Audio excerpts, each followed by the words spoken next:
Assalamualaikum warahmatullahi wabarakatuh.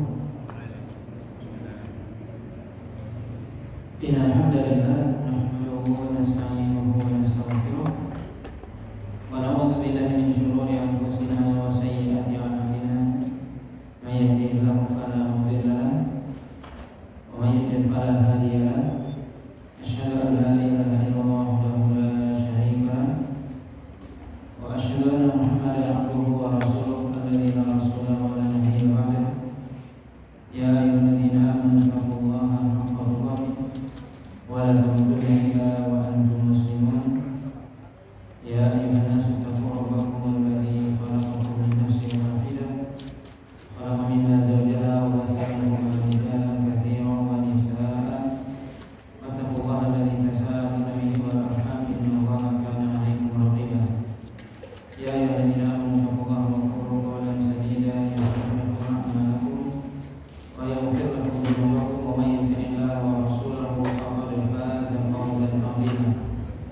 Amma ba'd, fa inna asdaqal hadithi kitabullah wa khairul huda huda Muhammadin sallallahu alaihi wasallam wa syarrul umuri muhdatsatuha fa inna kulla muhdatsatin bid'ah wa kulla bid'atin dhalalah wa kulla dhalalatin fin nar. Bapak Ibu kaum muslimin dan kaum muslimat yang dirahmati Allah Subhanahu wa taala. Alhamdulillah, puji dan syukur senantiasa kita sampaikan kepada Allah Subhanahu wa taala.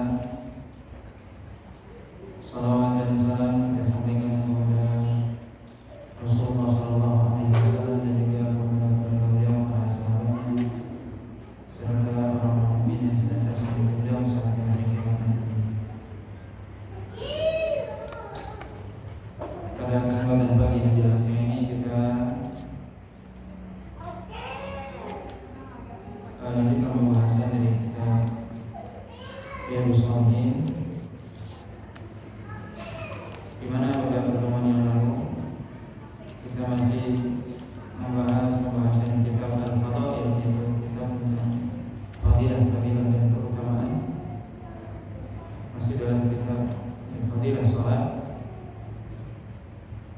Pada pertemuan yang lalu sudah kita sebutkan fadilah keutamaan salat sunnah fajar. Pada kesempatan kali ini kita lanjutkan bab yang ke-199, yaitu bab sunnatul fardhi. Yaitu bab yang menjelaskan tentang keutamaan salat sunnah zuhur. Hadis yang ke-1113 dari kitab Riyadhus Shalihin. Di sini dari Abdullah bin Umar radhiyallahu anhu qala Shallaitu ma'a Rasulillah sallallahu alaihi wasallam rak'ataini qabla dhuhri wa rak'ataini ba'daha, muttafaqun alaih. Dari Abdullah bin Umar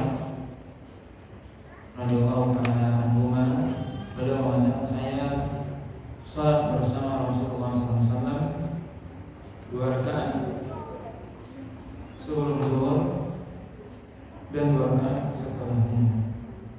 Di sini diriwayatkan oleh Imam Bukhari dan Muslim. Hadis Abdullah bin Umar ini, sebagaimana hadis sebelumnya yang juga beliau riwayatkan, yang menyebutkan tentang salat sunnah rawatib, yang mana dalam riwayat sebelumnya dari Abdullah bin Umar menjelaskan dan menyebutkan tentang salat sunnah rawatib yang dilakukan oleh Nabi SAW itu sehari semalam, ada 10 rakaat menurut riwayat Abdullah bin Umar, yaitu 2 rakaat sebelum subuh, 2 rakaat sebelum zuhur, 2 rakaat setelah zuhur, kemudian 2 rakaat setelah maghrib, dan 2 rakaat setelah isya. Kemudian dalam hadis ini atau riwayat ini, Abdullah bin Umar menyebutkan bahwasanya beliau sholat bersama Rasulullah SAW rak'ataini qabla dhuhri wa rak'ataini ba'daha. Saya sholat bersama Rasulullah SAW 2 rakaat sebelum zuhur dan 2 rakaat setelahnya. Sholat di sini, sholat bersama Rasulullah di sini bukan berarti maksudnya sholat berjamaah. Tidak dipahami bahwasanya beliau sholat sunnah qauliyah atau ba'diyah berjamaah bersama Nabi, tidak. Tapi beliau beliau melaksanakan apa yang dilakukan oleh Nabi SAW, yaitu beliau menceritakan kepada para tabi'in bahwasanya dulu aku salat bersama Rasulullah, maksudnya juga Rasulullah melakukan itu. Bersama di sini bukan berarti berjamaah. Bersama di sini maksudnya adalah Rasulullah juga melakukannya. Dan riwayat menyebutkan bahwasanya Rasulullah itu mengerjakannya di rumah, dan begitu juga Abdullah bin Umar. Kemudian nanti disebutkan bahwasanya keutamaan sholat sunnah itu di rumah. Maka hadis ini menunjukkan disunahkannya 2 rakaat sebelum zuhur dan 2 rakaat setelahnya. Kemudian hadis selanjutnya dari Aisyah radhiyallahu anha, anna Nabi sallallahu alaihi wasallam kana la yada'u arba'an qabla dhuhri, rawahu Bukhari. Yaitu Aisyah mengatakan bahwasanya Nabi sallallahu alaihi wasallam itu tidak pernah meninggalkan 4 rakaat sebelum zuhur. Hadis diriwayatkan oleh Imam Bukhari. Juga dalam riwayat selanjutnya juga dari Aisyah, beliau mengatakan Nabi SAW yusalli fi baiti qabla dhuhri arba'an thumma yakhruju fa yusalli bin nas thumma yadkhulu fa yusalli rak'atain, maka yusalli bin nas al-maghrib thumma yadkhulu fa yusalli rak'atain fa yusalli bin nas al-isya wa yadkhulu baiti fa yusalli rak'atain, rawahu Muslim. Juga dari Aisyah radhiyallahu anha, beliau mengatakan bahwasanya Nabi SAW itu salat di rumahku, kata Aisyah, 4 rakaat sebelum zuhur. Kemudian beliau keluar ke masjid, kemudian salat mengimami manusia, mengimami para sahabat. Kemudian beliau setelah selesai salat pulang, kemudian masuk ke rumahku, kata Aisyah, kemudian salat 2 rakaat. Kemudian beliau salat maghrib di masjid, kemudian setelah itu masuk ke rumahku, dia sholat 2 rakaat setelahnya, setelah sholat maghrib. Kemudian Nabi SAW sholat isya di masjid bersama para sahabat, kemudian masuk ke rumahku dan sholat 2 rakaat. Hadis diriwayatkan oleh Imam Muslim. Maka 2 hadis Aisyah ini menyebutkan bahwasanya Nabi SAW itu melakukan sholat zuhur, qabliyah zuhur itu 4 rakaat.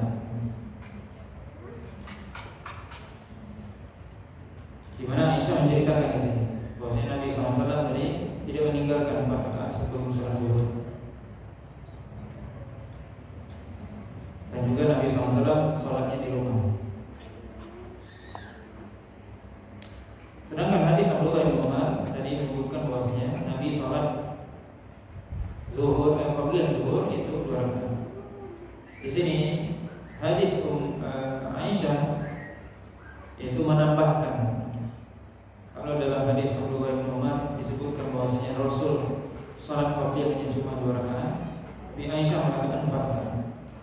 Dan juga ini dikuatkan oleh hadis Ummu Habibah, istri Nabi SAW, yang Nabi mengatakan siapa yang menjaga 12 rakaat dalam sehari semalam, maka dibangunkan baginya surga, yaitu 12 rakaat selain salat fardu, maka dibangunkan bagi dia rumah di surga. Hadis Aisyah menguatkan hadis Ummu Habibah. Maka hadis ini atau hadis-hadis ini menunjukkan keutamaan kita salat qabliyah zuhur itu 4 rakaat. Dan tentunya pelaksanaannya 2 rakaat. 2 rakaat salam, kemudian rakaat lagi. Walaupun ya boleh kita mencukupkan dengan 2 rakaat saja. Makanya para ulama menjelaskan, jika seorang mampu maka dia qabliyah zuhurnya 4 rakaat itu yang lebih utama. Jadi kalau tidak, maka minimal dia melaksanakan qabliyah zuhur 2 rakaat sebagaimana disebutkan oleh Abdullah bin Umar. Kemudian juga hadis ini menunjukkan bahwasanya Nabi SAW salat rawatib ini di rumah. Sebagaimana diceritakan oleh Aisyah, maksudnya beliau salat di rumah, kemudian baru berangkat ke masjid. Kemudian setelah itu salat ba'diyah di rumah. Dan inilah tentunya yang paling utama.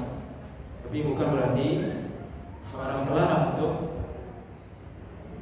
sholat di masjid atau sholat sunnah di masjid, boleh. Tapi tentunya yang lebih utama adalah di rumahnya. Kemudian hadis selanjutnya adalah hadis dari Ummu Habibah radhiyallahu ta'ala anha, qala Rasulullah sallallahu alaihi wasallam, man hafadha ala arba'i raka'atin qabla dhuhri wa arba'in ba'daha harramallahu 'alan nar. Rawahu Abu Dawud wa Tirmidzi wa qala haditsun hasanun sahih. Ummu Habibah mengatakan bahwasanya Rasulullah SAW bersabda, siapa yang menjaga 4 rakaat sebelum salat zuhur dan 4 rakaat setelahnya, maka Allah SWT mengharamkan baginya neraka. Hadis diriwayatkan oleh Imam Abu Dawud dan Tirmidzi, dan beliau mengatakan hadis hasan sahih. Maka hadis Ummu Habibah juga ini menambahkan, yaitu di sini sebutkan bahwasanya qabliyah zuhur 4 rakaat sebagaimana hadis sebelumnya, hadis Aisyah. Kemudian ada tambahan, yaitu ba'diyah zuhur itu ada 4. Berbeda dengan hadis sebelumnya, hadis Aisyah dan hadis Abdullah bin Umar, ba'diyah zuhur itu ada 2. Para ulama jelaskan bahwasanya yang termasuk rawatib yang dianjurkan adalah yang 2 rakaat. Jadi kalau seorang mampu atau mau menambah 2 rakaat lagi, maka itu dibolehkan. Tapi itu bukanlah suatu hal yang muakkad atau sangat dianjurkan. Maka para ulama menjelaskan yang muakkad itu adalah 10 rakaat atau 12 rakaat sebagaimana hadis Abdullah bin Umar dan hadis Aisyah dan hadis Ummu Habibah sendiri. Yang itu diriwayatkan oleh Imam Bukhari dan Muslim.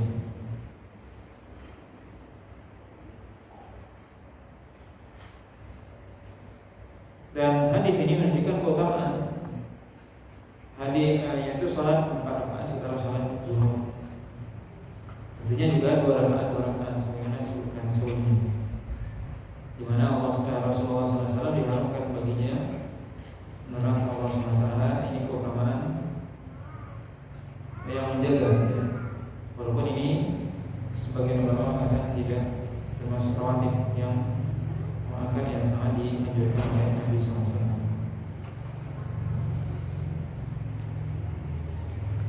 Kemudian hadis selanjutnya, hadis dari Abdullah bin Sa'id radhiyallahu ta'ala anhu, anna Rasulullah SAW kana yusalli arba'an ba'da an tazula syams qabla dhuhri, wa qala innaha sa'atun taftahu fiha abwabus sama' fa uhibbu an yas'ada li fiha amalun salih. Rawahu Tirmidzi wa qala haditsun hasan. Yaitu dari Abdullah bin Sa'id radhiyallahu ta'ala anhu, bahwasanya Rasulullah SAW itu salat 4 rakaat setelah matahari tergelincir, setelah masuknya waktu zuhur. Dan Nabi SAW mengatakan, sesungguhnya ini adalah waktu yang dibukanya pintu-pintu langit, dan aku ingin adanya amalan soleh yang aku lakukan yang diangkat ke langit. Disebutkan oleh Imam Tirmidzi dan beliau mengatakan hadis hasan. Hadis Abdullah bin Sa'id juga menguatkan hadis Aisyah dan hadis Ummu Habibah bahwasanya qabliyah zuhur 4 rakaat. Kemudian juga hadis ini menunjukkan bahwasanya sholat qabliyah itu adalah ketika waktu sholat sudah masuk. Ini yang benar dalam pengamalannya. Bukan seperti ada sebagian orang yang salah dalam memahami, kemudian dia sholat qabliyah itu sebelum waktu masuk, dan ini adalah keliru. Seluruh sholat qabliyah subuh, qabliyah zuhur dan seluruhnya, maka dilakukan setelah waktu sholat itu masuk, itu setelah azan. Di sini disebutkan dengan jelas bahwasanya Nabi SAW sholat setelah matahari tergelincir, berarti sudah masuk waktu zuhur. Qabla dhuhri maksudnya sebelum melakukan sholat zuhur. Kemudian Hadis ini juga menunjukkan bahwasanya waktu zuhur juga termasuk waktu yang mustajab, di mana di sini disebutkan waktu dibukanya pintu-pintu langit. Maka secara umum adalah waktu-waktu sholat itu adalah waktu yang mustajab. Dan Nabi SAW menyebutkan bahwasanya antara adzan dan iqamah itu adalah di antaranya waktu yang mustajab untuk berdoa. Kemudian hadis selanjutnya dari Aisyah radhiyallahu taala anha, anna Nabi sallallahu alaihi wasallam kana idza lam yusalli arba'an qabla adh-dhuhri shallahunna ba'daha.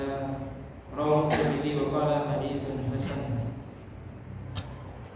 Dari Aisyah radhiyallahu taala anha bahwasanya Nabi sallallahu alaihi wasallam jika tidak sempat melakukan salat qabliyah zuhur rakaat, maka beliau mengerjakannya setelahnya, yaitu setelah zuhur. Hadis diriwayatkan oleh Imam Tirmidzi dan beliau mengatakan hadis hasan. Maka hadis ini menunjukkan bahwasanya Nabi SAW itu kalau tidak sempat melaksanakan salat zuhur, salat qabliyah zuhur 4 rakaat, maka beliau mengqadhanya, menggantinya pada waktu setelah selesai salat zuhur. Dan bahkan juga disebutkan dalam hadis yang lain, Nabi itu pernah mengqadha salat rawatib zuhur itu setelah salat asar. Maka para ulama menjelaskan bahwasanya seorang yang dia sudah terbiasa melakukan sholat rawatib, memang rawatib ini yang sangat dianjurkan. Ketika dia lupa atau tidak bisa melakukan karena sibuk dan sebagainya, maka boleh dia mengqadha. Di sini Rasulullah SAW mengqadha qabliyah zuhur setelah sholat zuhur. Ini menunjukkan bahwasanya pentingnya sholat itu dijaga. Maka hendaknya kita menjaga minimal 10 rakaat sebagaimana hadis Abdullah bin Umar, atau 12 rakaat yang sempurna hadis Habib. Dan kalau kita berhalangan maka diqadha. Misalnya di sini Nabi SAW tidak sempat melakukan qabliyah zuhur, mungkin karena kesibukan dan sebagainya, maka beliau mengganti setelah zuhur. Ini menunjukkan bahwasanya Nabi SAW itu menjaga amanah, dan ini salah satu yang diajarkan oleh Rasulullah SAW, bahwasanya seorang ketika dia sudah melakukan suatu amalan, maka hendaknya dia jaga amalan itu. Kalau dia sudah terbiasa misalnya sholat rawatib ini 10 rakaat atau 12 rakaat, maka dia jaga, dia benar-benar lakukan. Kalau terlewat dia bisa ganti. Maka seorang ketika dia sudah memulai suatu amalan apa di sini sholat atau dia puasa, dia berusaha untuk menjaga amalan tersebut, atau dia sholat malam dan sebagainya, dia hanya menjaga sholat atau menjaga amalan tersebut. Ini yang paling utama, karena dikatakan bahwasanya khairul a'mal adwamuha, wa in qala, sebaik-baik amalan itu yang terus menerus, ya, dia senantiasa istiqomah dalam amalan tersebut, itu yang paling utama. Tidak dia misalnya sholat hari ini, misalnya rawatib, besok dia enggak, tapi dia jaga sholat itu. Jika dia sudah memulai untuk melakukan suatu amalan sunnah, maka hendaknya dia jaga. Sudah terbiasa misalnya baca Al-Quran, misalnya 1 hari 1 juz atau setengah juz, maka dijaga. Sudah terbiasa misalnya puasa Senin Kamis, maka dijaga. Kemudian sudah biasa bersedekah misalnya tiap hari dan sebagainya, ya, itu dijaga. Maka sebagai amalan itu terus menerus walaupun sedikit, itu amalan yang paling utama. Dan itu bisa menjadi kekhususan seorang, bagaimana dia bisa menjaga amalan sunnah. Apalagi di sini yang sifatnya rawatib, itu yang dianjurkan oleh Nabi SAW.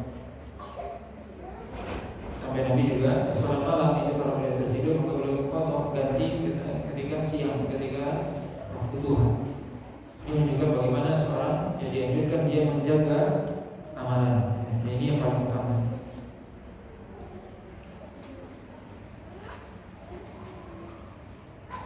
Kemudian bab selanjutnya yaitu bab yang ke-200, yaitu bab sunnatul asar.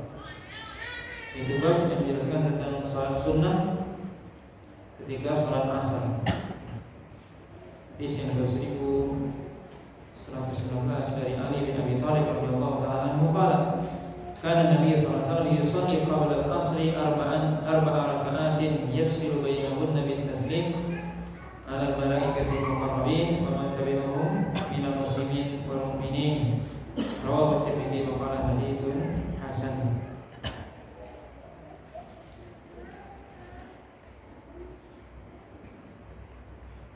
Hadis ini dari Ali bin Abi Thalib radhiyallahu ta'ala anhu bahwasanya Nabi sallallahu alaihi wasallam salat sebelum salat asar 4 rakaat.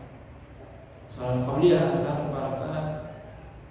Yafsil bainahunna bit taslim, yang mana beliau memisahkan di antara salat tersebut dengan taslim, yaitu mengucapkan salam kepada para malaikat yang muqarrabin yang didekatkan kepada Allah Subhanahu wa taala, dan siapa yang mengikuti mereka dari kalangan muslimin dan mukminin. Hadis diriwayatkan oleh Imam Tirmidzi dan beliau mengatakan hadis hasan. Di sini disebutkan bahwasanya qabliyah asar adalah 4 rakaat. Dan ini salah satu sunnah. Tapi kata para ulama ini tidaklah rawatib muakkad, artinya yang senantiasa dikerjakan oleh Nabi, tidak senantiasa, atau kadang-kadang, yang hanya kadang-kadang dilakukan oleh Nabi SAW. Kemudian di sini disebutkan 4 rakaat tersebut yafsil bainahunna bit taslim 'ala al-malaikati al-muqarrabin. Apa maksudnya? Sebagian para ulama mengatakan bahwasanya salat ini 4 rakaat sekaligus kemudian memakai tasyahud awal. Ini menurut sebagian para ulama, persis seperti salat asar. Tapi menurut mayoritas para ulama tidak, bahwasanya yang dimaksud di sini adalah 2 rakaat tapi tetap 4 rakaat tapi tetap dengan 2 kali salam. Karena dalam hadis yang lain disebutkan oleh Nabi SAW, salatul laili wan nahari mathna mathna, yaitu salat malam dan siang, yaitu salat sunnahnya adalah 2 rakaat 2 rakaat. Walaupun sebagian ulama melemahkan tambahan kalimat an-nahar, yaitu siang tersebut. Sebagian ulama mengatakan tambahan itu sebagian. Tapi itu yang dilakukan atau yang diamalkan, bahwasanya salat sunnah itu 2 rakaat 2 rakaat.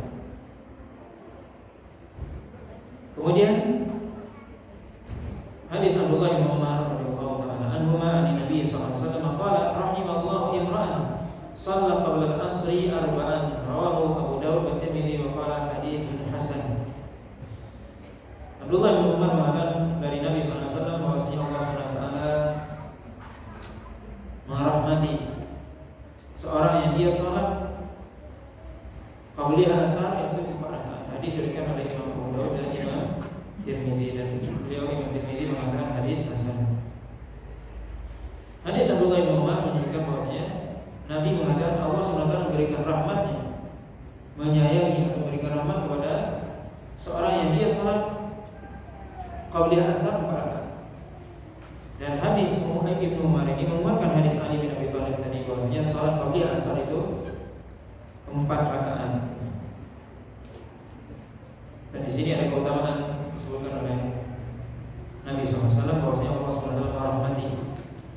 Walaupun para ulama, jumhur para ulama mengatakan bahwasanya ini rawatibnya tidak termasuk rawatib yang muakkad yang senantiasa dikerjakan oleh Nabi.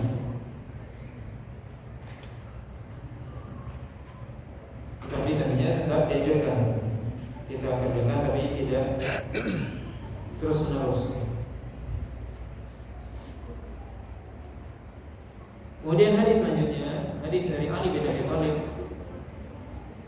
radhiyallahu ta'ala anhu anna Nabi sallallahu alaihi wasallam kana yusalli qabla al-'asri rak'ataini, rawahu Abu Dawud bisnadin hasan, bisnadin sahih. Dari Ali bin Abi Thalib bahwasanya Nabi sallallahu alaihi wasallam itu salat qabla asar, salat sebelum asar 2 rakaat. Hadis diriwayatkan oleh Imam Abu Dawud. Para ulama menjelaskan bahwasanya salat qabla asar boleh 2 rakaat, boleh 4 rakaat. Sini Nabi menyebutkan yaitu bahwasanya Nabi itu salat qabla asar 2 rakaat. Ini disebutkan oleh Ali bin Abi Thalib.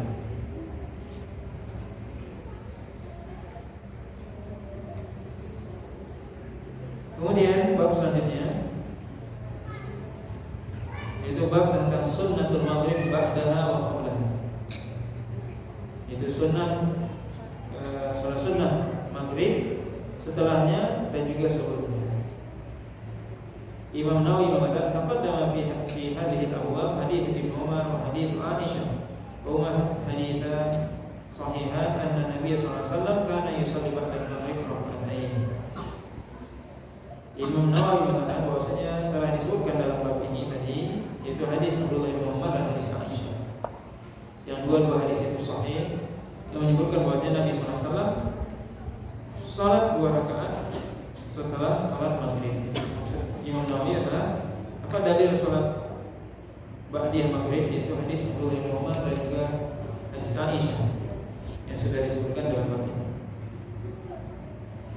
Kemudian hadis yang disebutkan oleh Imam Nawawi dalam bab ini adalah hadis Abdullah bin Mughaffal radhiyallahu ta'ala anhu, an Nabi sallallahu alaihi wasallam qala sallu qabla al-maghrib qala fi tsalisah liman syaa.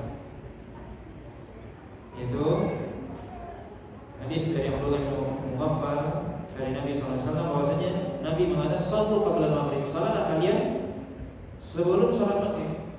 Kemudian Nabi sallallahu alaihi wasallam itu mengulang sampai 3 kali, dan setelah yang ketiga Nabi mengatakan liman syaa, bagi yang ingin. Hadis diriwayatkan oleh Imam Bukhari. Maka hadis ini menunjukkan bahwasanya disunahkan, dianjurkan salat qabliyah maghrib.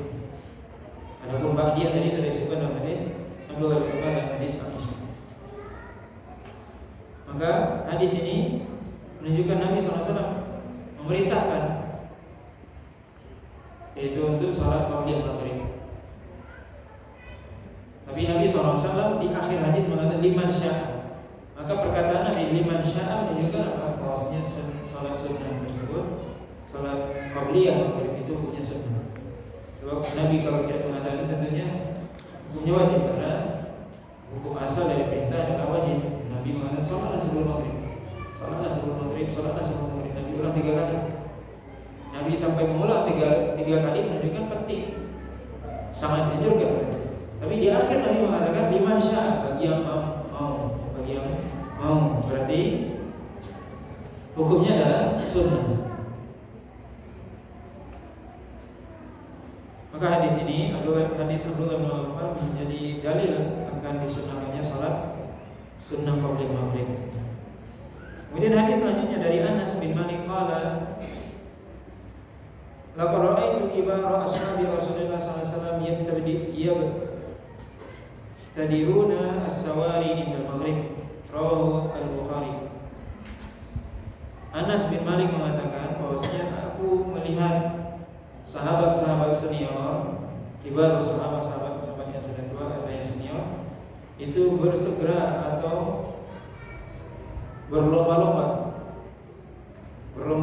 mendekati sawari. Sawari artinya tiang-tiang masjid, inda maghrib, ketika salat maghrib. Hadis diriwayatkan oleh Imam Bukhari, yaitu ketika waktu maghrib. Maksudnya apa?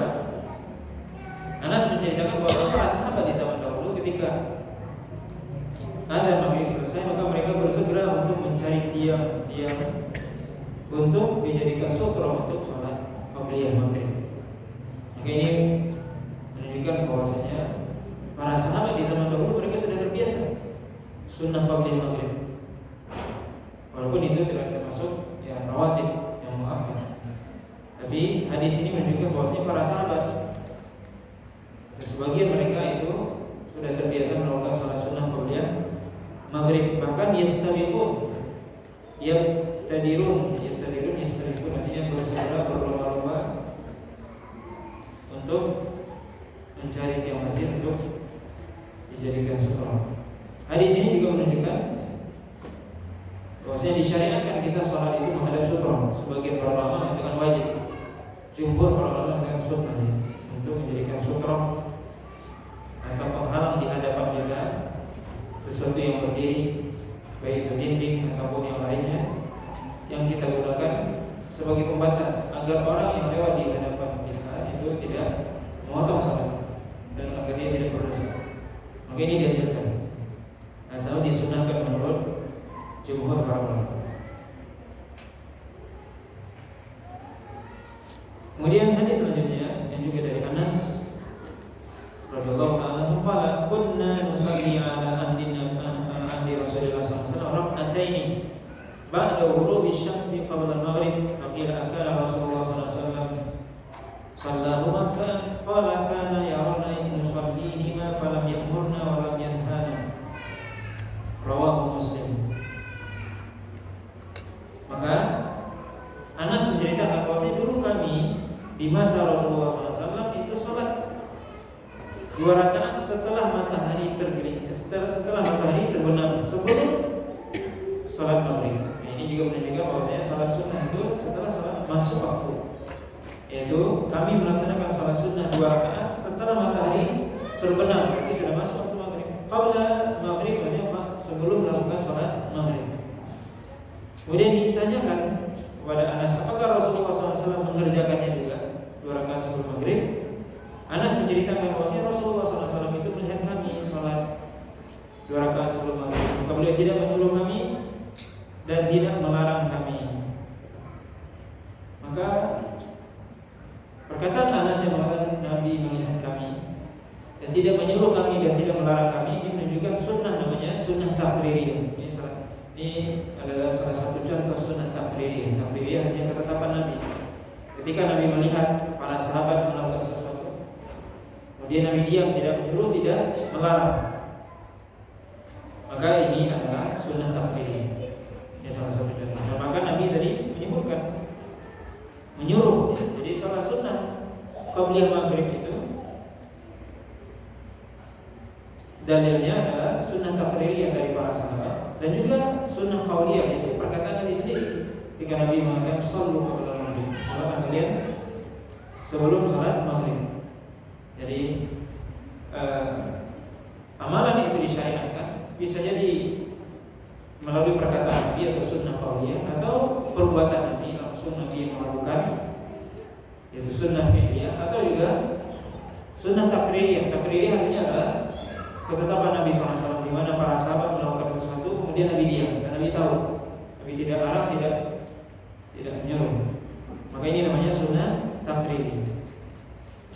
Dan kita sudah sebutkan tadi bahwasanya sholat sunnah rawatib ini adalah sholat sunnah yang Nabi menyuruh secara lisan, yang rawatib sunnah qauliyah, dan juga Nabi sendiri melakukan.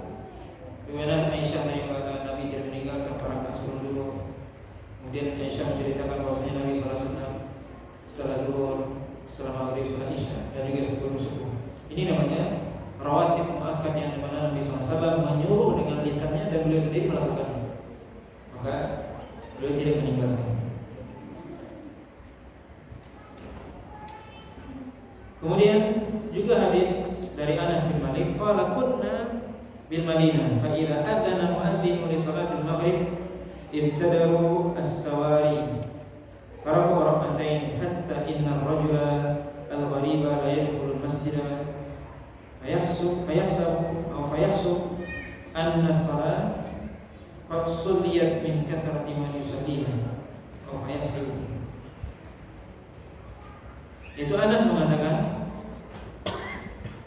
bahwasanya dulu kami di Madinah, idza adzana muadzin, kalau seandainya muadzin sudah mengumandangkan adzan untuk salat maghrib, ibtadaru sawari, maka para sahabat bersegera berlomba-lomba mencari tiang masjid, para kaum rakaatain, maka mereka, yaitu salat sunnah 2 rakaat. Hatta innar rajul al-gharib, sampai orang-orang, kalau ada orang asing yang datang ke Madinah, la yadkhulul masjid, ketika dia masuk masjid, fayahsib, mungkin dia akan beranggapan anna salata qasudiyah, bahwasanya bisa jadi salat, ya, dia beranggapan bahwasanya salat sunnah, salat maghrib sudah selesai dikerjakan. Min kathrati man yusalli, karena banyaknya orang yang melakukan salat sunnah qabliyah tersebut. Hadis diriwayatkan oleh Imam Muslim. Jadi Anas mengatakan kalau sudah selesai adzan, maka para sahabat itu salat sunnah qabliyah. Maka mereka berlomba-lomba mencari atau mendekati tiang-tiang masjid. Sampai kata Anas, kalau seandainya ada orang yang baru datang ke Madinah, bukan penduduk Madinah, dia akan menyangka bahwasanya sudah selesai sholat maghrib ini. Dan orang sedang melakukan sholat sunnah ba'diyah, seolah-olah seperti itu. Karena sholat sunnah ba'diyah itu yang rawatib. Seolah saking banyaknya orang yang melakukan, karena sholat sunnah ba'diyah ya semua sahabat melakukan. Karena saking banyaknya yang melakukan, maka seolah-olah disangka bahwasanya mereka sedang melakukan sholat sunnah ba'diyah dan sholat maghrib sudah selesai. Padahal belum. Ini menunjukkan bahwasanya ya Anas ingin membayangkan, menggambarkan kepada kita bahwasanya banyaknya orang yang melakukan sholat sunnah ba'diyah maghrib. Tapi para ulama menjelaskan juga ini tentunya sunnah qabla maghrib tidak termasuk rawatib makan yang senantiasa dikerjakan oleh Nabi sallallahu alaihi wasallam.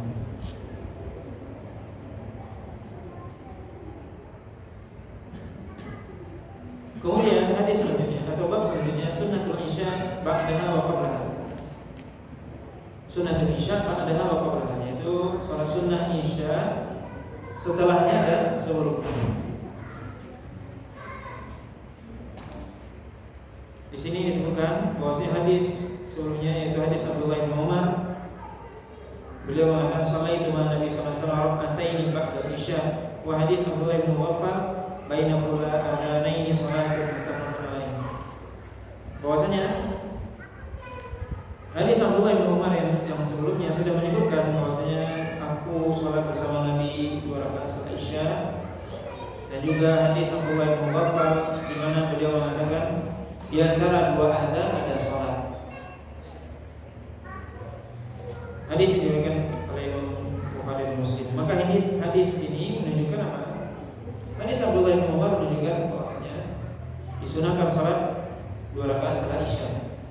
Dan hadis Abdullah bin Mughaffal yang mengatakan bainal adanaini salatun, yaitu antara 2 adzan itu ada salat. Itu adzan dan iqamah maksudnya. 2 adzan maksudnya adalah adzan dan iqamah. Maksudnya adalah qabliyah isya.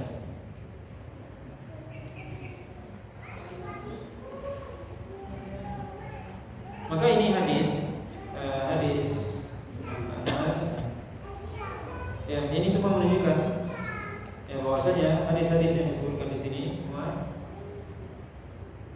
hadis Aisyah, hadis Ummu Habibah, hadis Abdullah bin Umar dan yang lainnya yang menyebutkan tentang salat sunnah rawatib Nabi SAW, yaitu salat sunnah yang senantiasa dijaga atau dilakukan oleh Nabi SAW. Itu ada yang senantiasa dilakukan oleh Nabi SAW, tidak boleh tinggal, atau kalau terlewat maka boleh ganti. Maka itu para ulama menjelaskan ada 2 macam, sebagaimana berdasarkan hadis Abdullah bin Umar dan hadis Ummu Habibah, yaitu 10 rakaat atau 12 rakaat. Ini yang senantiasa dijaga oleh Nabi, yang senantiasa dilakukan. Adapun selainnya itu seperti tadi disebutkan 4 rakaat sebelum zuhur, 4 rakaat sebelum asar, atau 4 rakaat setelah zuhur, dan qabliyah maghrib dan qabliyah isya, 2 rakaat sebelum isya, 2 rakaat sebelum maghrib, itu adalah salat sunnah yang ya, tetap dianjurkan, tetap disunahkan. Tapi kata para ulama tentunya tidak rawatib makan, artinya kadang dilakukan, kadang tidak. Tapi yang senantiasa dijaga oleh Nabi itu adalah yang 10 atau 12 rakaat. Kemudian di sini Nabi Imam An-Nawawi menyebutkan bab selanjutnya sunnatul Jumat, salat sunnah ketika salat Jumat. Imam Nawawi menyebutkan bahwasanya sudah disebutkan sebelumnya hadis Abdullah bin Umar juga bahwasanya Nabi annahu shalla ma'an Nabi sallallahu alaihi wasallam rak'ataini ba'dal Jum'ah, muttafaqun alaih. Sudah disebutkan sebelumnya juga hadis Abdullah bin Umar bahwasanya beliau salat bersama Nabi 2 rakaat setelah salat Jumat. Hadis diriwayatkan oleh Imam Bukhari dan Muslim, yang menunjukkan bahwasanya ya dianjurkan, disyariatkan salat sunnah ba'diyah Jumat itu 2 rakaat.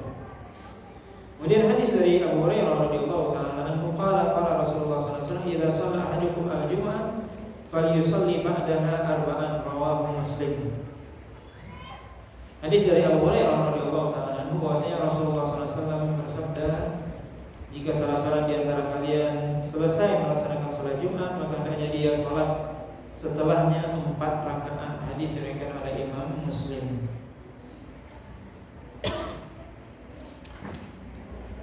hadis Abu Hurairah ini menunjukkan bahwasanya disyariatkan sholat sunnah ba'diyah Jumat itu 4 rakaat. Karena Nabi menyuruh, atau di sini menyebutkan hendaknya sholat 4 rakaat setelah sholat Jumat. Hadis diberikan oleh Imam Muslim. Maka disyariatkan sholat sunnah ba'diyah Jumat itu 4 rakaat. Hadis selanjutnya dari Abdullah bin Umar radhiyallahu taala anhuma anna Nabi sallallahu alaihi wasallam kana yusalli ba'da al-jum'ah kana la yusalli ba'da al-jum'ah hatta yansharif fa yusalli rak'ataini fi baitihi rawahu Muslim. Abdullah bin Umar mengatakan bahwasanya Nabi sallallahu alaihi wasallam itu tidak melakukan sholat sunnah setelah sholat Jumat sampai beliau pergi, sampai beliau keluar dari masjid. Kemudian sholat 2 rakaat di rumahnya. Disebutkan oleh Imam Muslim.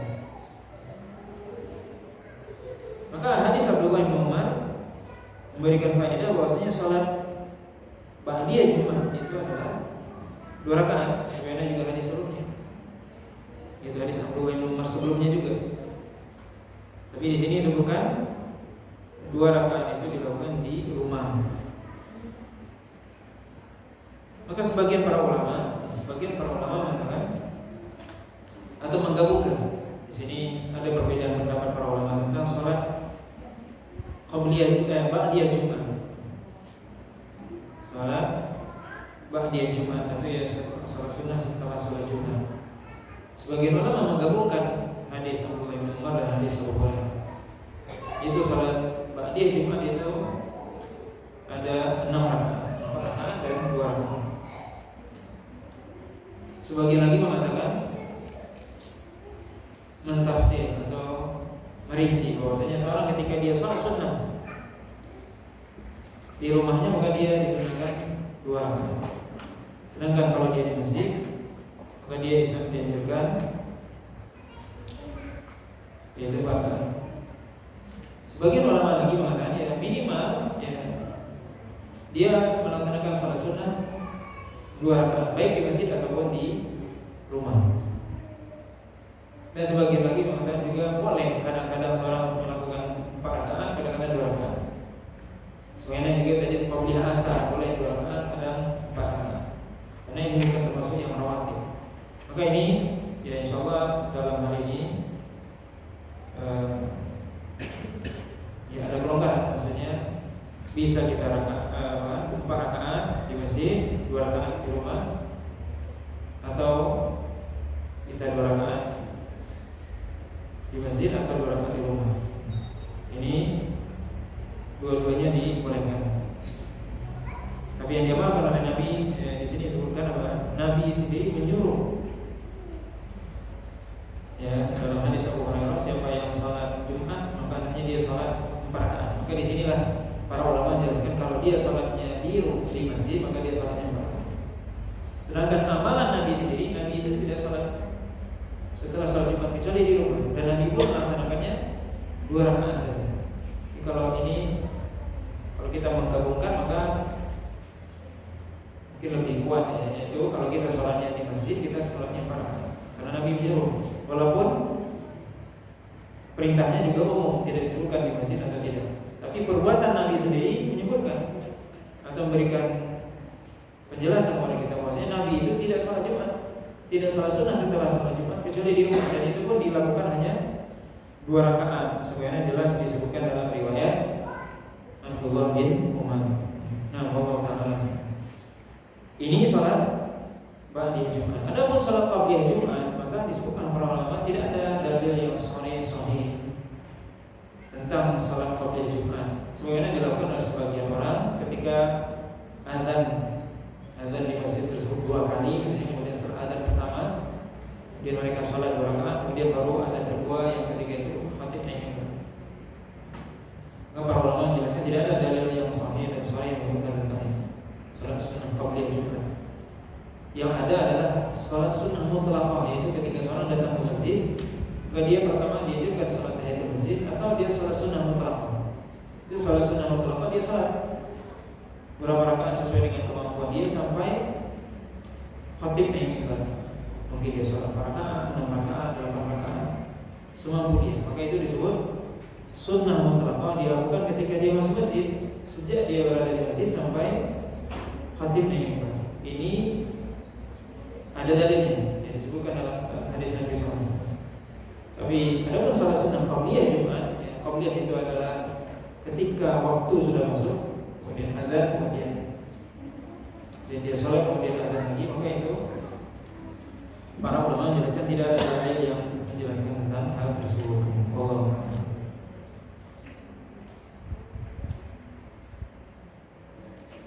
Kemudian bab selanjutnya yaitu bab istihbab ja'al an-nawafil fil bait sawa'un ratibah wa ghairiha wal amru bit tahawul lin nafilah fi mawdi'il fardhidah aw al fasl bainahuma bi kalamin. Itu bab menjelaskan tentang dianjurkannya atau disunahkan menjadikan sholat sunnah tersebut di rumah, baik yang sunnah ratibah sholat sunnah yang senantiasa dijaga oleh, atau selain ratibah. Dan perintah atau anjuran untuk berpindah ketika melakukan sholat nafilah dari tempat melakukan sholat fardhu atau sholat fardu, atau memisahkan antara keduanya, sholat fardu dan sholat sunnah, dengan pembicaraan.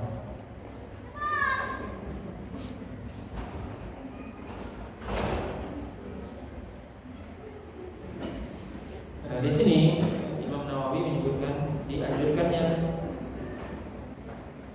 sholat sunnah di rumah. Maka ini tentunya anjuran ini jelas, karena Nabi menjelaskan afdhalus sholatil mar'i fi baitihi illa maktub. Sebaik-baik sholat seseorang adalah di rumahnya kecuali sholat fardu. Ini jelas ya. Itu sangat dianjurkan sholat sunnah itu di rumah. Baik sholat sunnah rawatibah, yaitu sholat sunnah yang senantiasa dikerjakan oleh Nabi, atau yang lainnya, maka dianjurkan di rumah. Kemudian at-tahawul lin nafilah, yaitu berpindah untuk melakukan ini, maka nanti akan kita lihat ya, bahwasanya berpindah di sini justru yang disebutkan dalam dalil adalah yaitu agar kita tidak menggabungkan antara sholat sunnah dengan sholat fardu, dan cara makanya harus ada fasal atau jeda. Jedanya dengan apa? Dengan pembicaraan, dan masuk dalam pembicaraan itu adalah zikir, atau yang sharif, yaitu pergi. Dan sebagian ulama mengatakan seorang ketika dia berpindah itu dianggap dia, atau berpindah itu termasuk kategori dia pergi atau dia pergi, walaupun yang dicontohkan oleh Nabi adalah sholat sunnahnya di rumah. Dan satu hal juga yang perlu diingat bahwasanya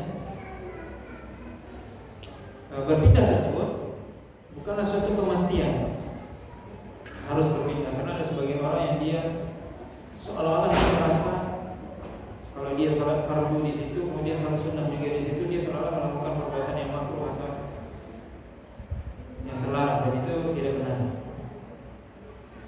Maksudnya berpindah itu hukumnya sunnah. Boleh orang ketika dia melakukan sholat fardu di situ, kemudian sholat sunnah di situ. Tapi yang dimaksudkan di sini adalah al-fasal, membeda. Itu adalah yang dilarang, itu adalah atau yang dimakruhkan hukumnya. Itu ketika dia habis salam sholat fardu, dia langsung berdiri untuk sholat sunnah. Itu yang dimakruhkan.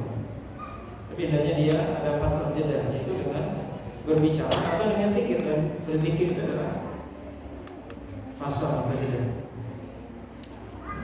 Di sini hadis dibawakan oleh Imam Muslim, Imam An-Nawawi, hadis Zaid bin Thabit radhiyallahu ta'ala anhu, anna Nabi sallallahu alaihi wasallam qala, "Shallu ayyuhan nas fi buyutikum, fa inna afdhala salatul mar'i fi baitihi illa al-maktuba." Muttafaqun alaih. Zaid bin Thabit mengatakan bahwasanya Nabi sallallahu alaihi wasallam bersabda, "Shallu ayyuhan nas fi buyutikum," yaitu wahai manusia, salatlah kalian di rumah-rumah kalian. Maka Nabi menyuruh kita untuk sholat sunnah di rumah. Walaupun para ulama menjelaskan bahwasanya perintah ini bukan berarti wajib, tapi sunnah. Ini yang paling utama. Nabi mengatakan fa inna afdalas salatul mar'i bi baitihi ila maktubah. Karena sungguhnya salat yang paling utama itu salatnya seseorang adalah di rumahnya kecuali salat fardu, salat wajib. Hadis diriwayatkan oleh Imam Bukhari dan Muslim. Maksudnya adalah bahwasanya bagi laki-laki wajib bagi dia untuk salat di masjid yang fardu. Adapun salat sunnah maka dianjurkan lebih utama dia salat sunnah itu di rumah. Nabi mengatakan di sini afdhalus shalah, lebih utama salat sunnah itu di mana? Di rumah. Bukan di masjid. Tetapi bukan berarti tidak boleh salat sunnah di masjid. Dibolehkan. Bukan berarti diharamkan salat sunnah di masjid. Ya dibolehkan salat sunnah di masjid, tapi yang lebih utama adalah salat sunnah di rumah. Tentunya faedahnya adalah ketika seorang salat sunnah di rumah tentunya lebih jauh dari dia bisa sendiri, dia bisa memanjangkan bacaannya, dia bisa berdiri lama, sujud lama dan sebagainya. Kemudian bisa secara tidak langsung mendidik anak istrinya, dia melihat anak istrinya melihat dia sholat maka akan diikuti. Ini salah satu faedah ketika sholat sunnah di rumah. Dan juga ada faedah lain, yaitu faedah lain apa? Hadis selanjutnya, yaitu hadis Abdullah bin Umar radhiyallahu ta'ala anhu an Nabi sallallahu alaihi wasallam qala ij'alu min salatikum fi buyutikum wa la tattakhiduha qubura. Muttafaqun alaih. Nabi sallallahu alaihi wasallam mengatakan jadikan sebagian dari salat kalian, salat sunnah kalian itu di rumah kalian dan jangan jadikan rumah kalian sebagai kuburan. Hadis diriwayatkan oleh Imam Bukhari dan Muslim. Maka yang mestinya ya boleh kita salat sunnah di masjid, tapi kalau bisa sebagian salat sunnah kita. Kalau nggak bisa semua, ya sebagian salat sunnah kita ya di rumah, sebagiannya. Sehingga apa? Rumah kita tidak seperti kuburan. Maka Nabi mengatakan di sini wala tattakhiduha quburan. Jangan kau jadikan rumah kamu seperti kuburan. Mafhum mukhalafahnya adalah bahwasanya seorang yang tidak melakukan di rumahnya tidak ada salat sunnah, maka seorang rumahnya itu adalah kuburan walaupun rumahnya besar, istana dan sebagainya. Rumahnya bagus besar, tapi kalau tidak ada salat sunnah di situ, maka Nabi mengatakan apa? Menganggapnya sebagai kuburan, angker, menyeramkan, suka jin tinggal di situ. Maka kita dianjurkan apa? Untuk salat sunnah di mana? Di rumah. Kalau tidak bisa semua sebagian. Faedahnya diantaranya tadi agar kita jauh dari dia, kita bisa panjangkan bacaan, bisa sujud lama dan sebagainya, yang berdoa. Kemudian juga secara tidak langsung kita mengajari anak istri itu sholat, anak bisa melihat ini sholat, maka diikuti. Kemudian juga apa? Agar rumah itu hidup ya dengan sholat, dengan bacaan Al-Quran, sehingga rumah kita jauh dari syaitan, jauh dari jin dan sebagainya. Tapi kalau kita tidak sholat sunnah di rumah, tidak ada sholat sama sekali, itu sholat cuma di masjid saja, maka dikhawatirkan rumahnya seperti kuburan. Ini yang dikhawatirkan. Maka hanya kita, rumah kita jadikan ada sholat sunnah kita di situ. Dan hadis ini juga menunjukkan secara tidak langsung bahwasanya dilarang kita sholat di kuburan. Karena Nabi mengatakan wala taj'alu quburan, jangan engkau jadikan rumahmu kuburan. Salatlah di rumah. Artinya apa? Rumah kita jadikan tempat salat. Jangan jadikan dia kuburan. Berarti apa? Karena kuburan itu bukan tempat salat. Maka dilarang. Dan Nabi SAW memang melarang salat di kuburan atau menghadap kuburan. Kata Nabi SAW, la tusallu ila kubur, jangan salat menghadap kuburan. Wala tajlisu 'alaiha, dan jangan duduk di atasnya. Itu larangan Nabi SAW. Maka dilarang kita sholat menghadap kuburan, apalagi sholat di kuburan. Dengan kuburan itu bukan tempat sholat. Bahkan sebagian para ulama mengatakan bahwasanya kuburan bukan tempat ibadah. Tempat ibadah itu di masjid. Tempat ibadah itu di rumah kita. Gak salah sebagian orang yang dia justru di kuburan dia baca Al-Quran, di rumahnya gak baca Al-Quran, di masjid gak baca Al-Quran, tapi dia ke rumah ke kuburan dia baca Al-Quran. Di kuburan dia berdoa, di rumah dia gak berdoa, di masjid gak berdoa. Ini salah. Justru kuburan bukan tempat itu. Kuburan tempat kita di situ. Ya boleh kita mendoakan, ya boleh. Tapi bukan untuk beribadah sholat di situ. Ada membaca Al-Quran itu berbeda pendapat Al-Quran. Tapi yang jelas adalah tempat kita baca Al-Quran, sholat itu ada di rumah kita. Kemudian hadis selanjutnya dari Jabir bin Abdullah radhiyallahu taala anhu qala Rasulullah sallallahu alaihi wasallam, "Idza qala ahadukum salatahu fi masjidihi falyaj'al li baitihi nasiban min salatihi, fa inna Allah ja'ilun fi baitihi min salatihi khairan." Rawahu Muslim. Dari Jabir bin Abdullah, beliau berkata bahwasanya Rasulullah sallallahu alaihi wasallam bersabda, kalau seandainya Nabi SAW, salah seorang di antara kalian sudah selesai melakukan sholat di masjidnya, maka hendaknya dia jadikan sebagian sholatnya itu di rumahnya, karena Allah SWT akan menjadikan kebaikan di rumahnya karena sholat yang dilakukan di rumah tersebut. Hadis diriwayatkan oleh Imam Muslim. Maka hadis ini juga sebagaimana hadis sebelumnya, di mana Rasulullah SAW menganjurkan kita untuk sholat sunnah sebagiannya di masjid, sebagiannya di rumah. Artinya kita menjadikan sebagian sholat sunnah kita di rumah. Kenapa? Salah satu faedahnya Allah SWT akan berikan keberkahan, kebaikan kepada rumah yang kalau di rumah itu ada sholat sunnah. Maka di rumah itu kita sholat sunnah, kita berzikir, baca Al-Quran, membaca buku dan sebagainya, belajar, sehingga ya di rumah itu hidup suasana Islam. Kemudian hadis selanjutnya dari Umar bin Khattab, anna Nafi'an ibn Jubair arsalahu ila Sa'id ibn Namir is'aluhu an syai'in ra'ahu minhu Muawiyah fi shalah. Qala na'am, صليت معه الجمعة في المقصورة، فلما سلم الإمام قمت في مقامي فصليت، فلما دخل أرسل إلي فقال لا تعد لما فعلت، إذا صليت الجمعة فلا تصلها بصلاة حتى تتكلم أو تخرج، فإن رسول الله صلى الله عليه وسلم أمرنا بذلك ألا نوصل صلاة بصلاة حتى نتكلم أو نخرج. Rawahu Muslim.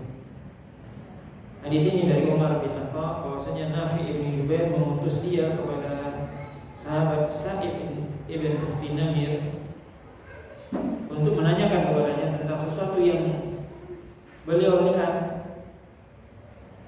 atau alami bersama Muawiyah bin Abi Sufyan ketika dalam salat. Maka beliau mengatakan, "Iya," itu kata Sa'id, "Ya, dulu aku bersama Muawiyah pernah sholat." Beliau mengatakan, "Aku pernah bersama Muawiyah sholat Jumat fil Maqsurah." Maqsurah itu adalah satu tempat, mungkin di pinggir masjid, di bagian dari pinggir masjid, pojok masjid, atau sebelah imam juga, yaitu tempat khusus seperti kamar, yang mana seorang itu sholat di situ mengikuti imam, tapi dia berada di situ. Mungkin dia di situ sendiri atau bersama temannya, tidak bersama jemaah yang lain di shaf. Dan ini disebutkan oleh para ulama, yang pertama melakukannya adalah Muawiyah. Melakukan hal itu karena beliau melakukan itu kenapa? Karena beliau dalam kondisi genting atau darurat. Kenapa? Karena beliau ketika itu dicari atau menjadi sasaran yang akan dibunuh oleh orang-orang Khawarij. Maka beliau bahkan sempat ditikam oleh orang Khawarij, tapi beliau selamat tidak meninggal. Maka setelah kejadian itu beliau yang sebelumnya para khalifah, para imam, para gubernur itu sholat bersama manusia, jadi shaf biasa bercampur. Tapi setelah kejadian itu Muawiyah membuat kamar khusus. Allah alam, sebagian mengatakan di pojok atau di samping imam, di dekat imam, ya seperti kamar khusus, tempat khusus. Yang dia sendiri sholat di situ, dijaga, ada penjaganya. Kenapa? Karena untuk masalah keamanan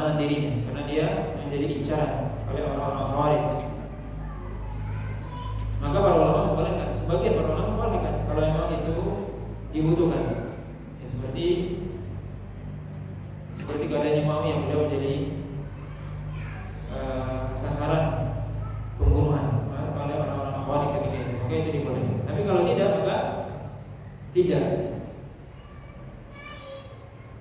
Tentunya sholat bersama kaum muslimin di shaf, itu yang paling utama.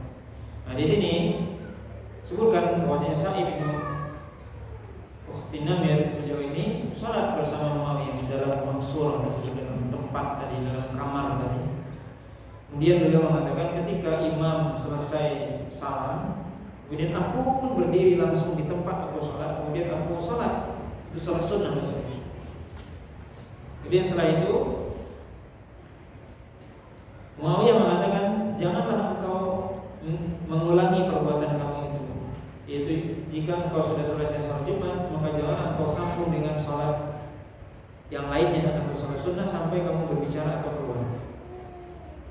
Karena Rasulullah SAW menyuruh kita seperti itu, yaitu tidak menyambungkan sholat dengan sholat yang lain.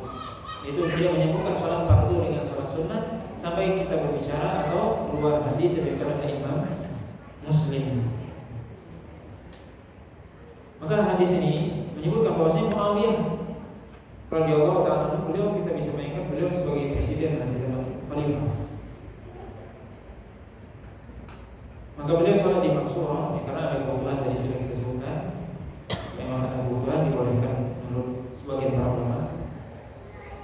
Tapi yang jadi pelajaran di sini adalah, yaitu ketika ada orang yang salah, maka Muawiyah beliau menegur.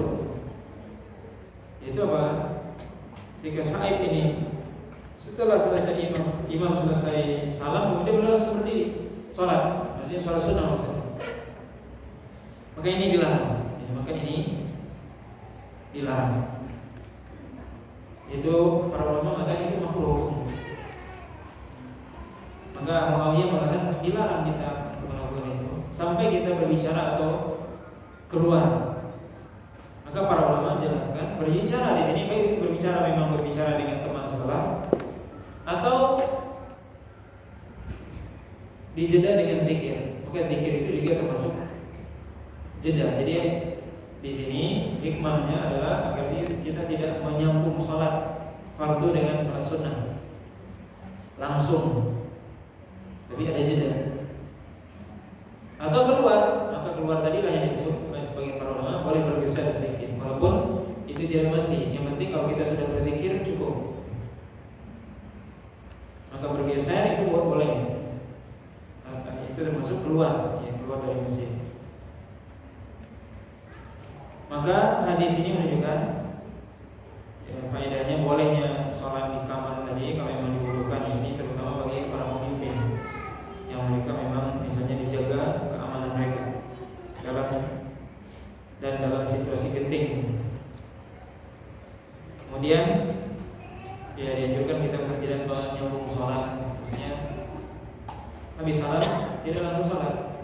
Ya mestinya, makanya para ulama juga mengatakan walaupun sholat kita ingin jamak atau sholatnya jamak juga, kita selesai salam kita ya minimal kita istighfar, kemudian Allah salam, kemudian baru lanjut sholat. Jadi sholat itu tidak disambung. Yang dalam hadis ini apa?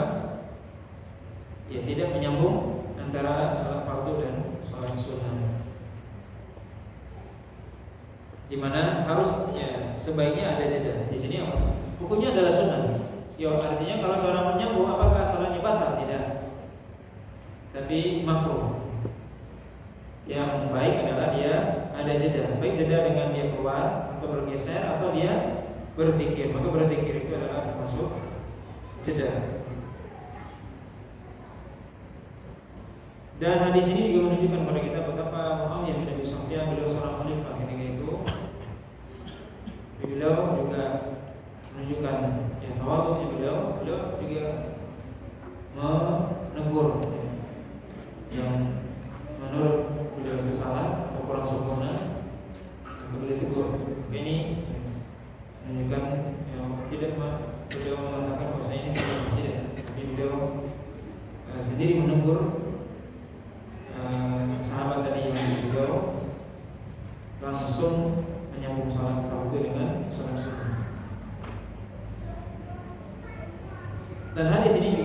menyebutkan bahwasanya tidak menyambung salat fardu dan salat sunnah itu secara umum, bukan hanya salat Jumat, walaupun tadi kasusnya adalah ketika salat Jumat.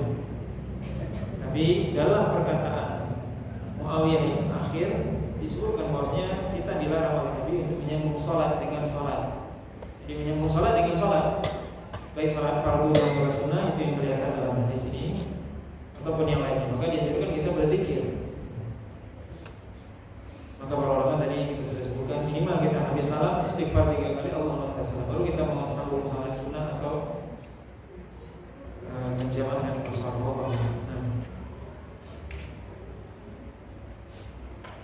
Kemudian bab selanjutnya al-hathu ala salatil witr wa bayanu annahu sunnah muakkadah wa bayanu waqtihi, yaitu anjuran melaksanakan salat witir dan penjelasan bahwasanya salat witir itu punya sunnah muakkadah, sunnah yang sangat dianjurkan, dan penjelasan tentang waktunya. Hadis dari Ali bin Abi Thalib radhiyallahu ta'ala anhu qala al-witru laysa bihatmin salatil maktubah walakin sanna Rasulullah sallallahu alaihi wasallam qala innallaha witrun yuhibbul witra fa awtiru ya ahlal Qur'an, rawahu Abu Dawud wa Tirmidzi wa qala haditsun hasan. Hadis ini dari Ali bin Abi Thalib radhiyallahu ta'ala anhu bahwasanya Ali mengatakan witir itu salat witir maksudnya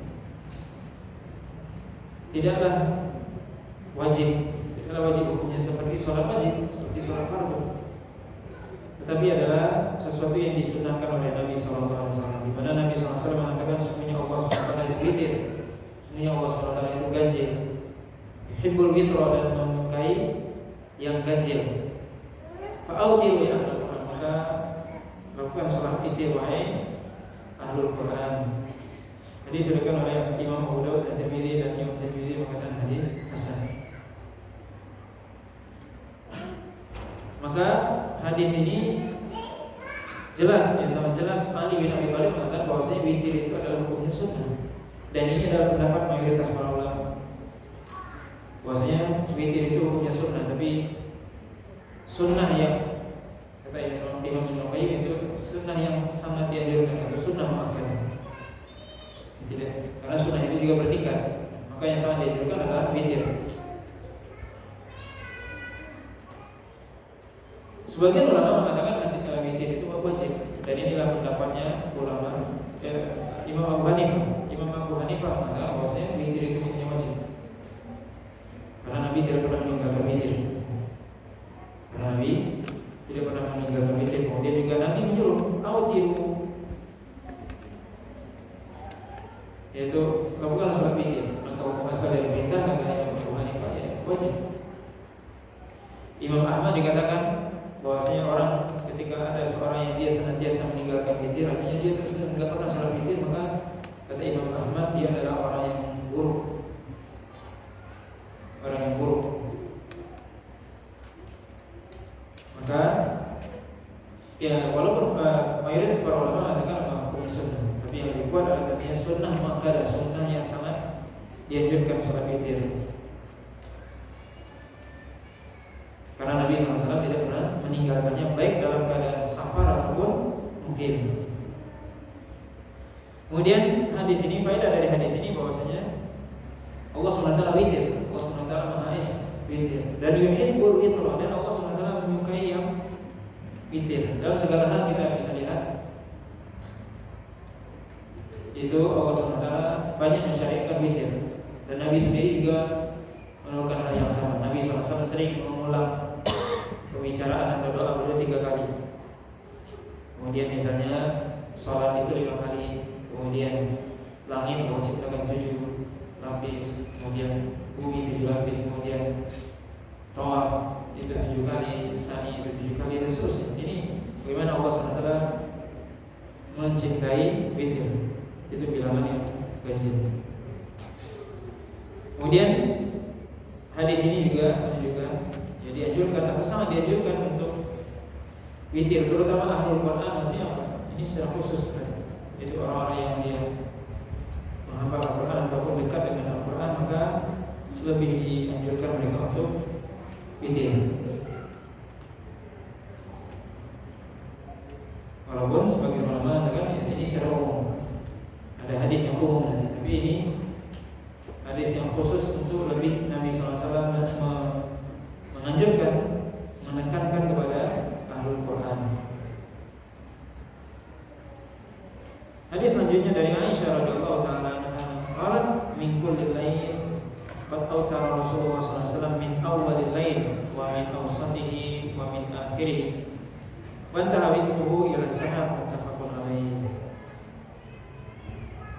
Yaitu Aisyah menceritakan bahwasanya setiap malam itu Rasulullah sallallahu alaihi wasallam itu witir di awal malam, di pertengahan dan di akhir. Dan bahkan witirnya Rasulullah SAW itu sampai ke waktu sahur, yaitu waktu menjelang waktu subuh. Jadi disebutkan oleh Imam Bukhari dan Muslim.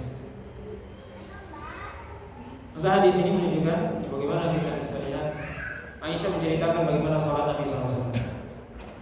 Bagaimana beliau kadang sholat malam di awal atau di tengah dan di akhir. Dan kebanyakannya dan yang lebih utama di sepertiga malam yang akhir. Kemudian hadis ini menunjukkan bahwasanya boleh sholat witir di awal malam, karena Nabi sholat witir di awal malam. Maka boleh, ya, dibolehkan seorang misalnya ketika dia khawatir tidak bangun di akhir malam, maka dia boleh untuk witir di awal malam. Di mana para ulama menjelaskan dimulai sholat witir itu setelah sholat ba'diyah Isya sampai subuh. Itu waktu pelaksanaan sholat witir. Setelah sholat ba'diyah Isya sampai adzan subuh, sampai masuk waktu subuh. Hadis selanjutnya dari Abdullah bin Umar radhiyallahu ta'ala anhu, an Nabi sallallahu alaihi wasallam qala ij'alu akhir salatikum bil lail witra, muttafaqun alaih. Nabi sallallahu alaihi wasallam mengatakan, jadikan akhir salat kalian pada malam hari adalah witir. Jadikan, kata Nabi SAW, akhir salat kalian itu di akhir malam adalah salat witir. Maka ini anjuran dan keutamaan, bahwasanya memang diutamakan atau witir yang paling utama itu di akhir malam, itu yang paling utama. Tapi boleh di awal malam. Maka Nabi di sini menyuruh, memerintahkan untuk witir di akhir malam. Jadikan akhir salat malam kalian adalah witir. Tapi tentunya para ulama menjelaskan ketika seorang dia sudah witir di awal malam, kemudian dia bangun lagi di pertengahan atau di akhir malam, maka dia boleh untuk bangun dan sholat kemudian, tapi dia tidak mengulangi witirnya. Hadis Abu Sa'id, hadis selanjutnya hadis dari Abu Sa'id Al-Khudri radhiyallahu ta'ala anhu, anna Nabi sallallahu alaihi wasallam qala autiru qabla an tusbihu, rawahu Muslim. Yaitu Nabi SAW mengatakan autiru, yaitu salat witirlah kalian sebelum masuk waktu subuh, sebelum subuh. Ini hadis ini menunjukkan apa, bahwasanya waktu salat witir itu sebelum salat subuh, sebelum adzan subuh, sebelum masuk waktu subuh. Yang kedua, yang bagaimana kita dianjurkan untuk witir.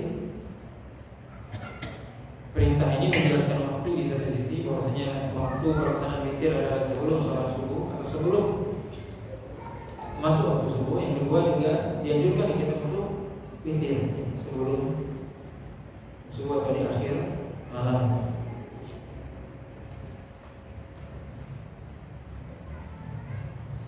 Maka hadis ini juga menunjukkan keutamaan mengakhirkan witir, keutamaan mengakhirkan witir. Hadis selanjutnya dari Aisyah radhiyallahu taala anha, anna Nabi sallallahu alaihi wasallam kana yusalli salatahu bil lail wa hiya muqtaribatun baina yadayhi, fa idza baqiya witru ayqadhaha fa awtarat, rawahu Muslim. Wa fi riwayatin lahu, fa idza baqiya witru qala qumi fa awtiri ya Aisyah, akhrajahu Muslim. Hadis dari Aisyah radhiyallahu taala anha, bahwasanya Nabi sallallahu alaihi wasallam mengatakan, bahwasanya Nabi sallallahu alaihi wasallam kata Aisyah itu salat malam, sedangkan Aisyah ketika itu tidur di hadapan beliau. Maka ini menunjukkan bahwasanya boleh seorang itu dia menjadikan sutra, atau dia salat kemudian di depannya ada orang mungkin lagi tidur atau apa, boleh atau duduk.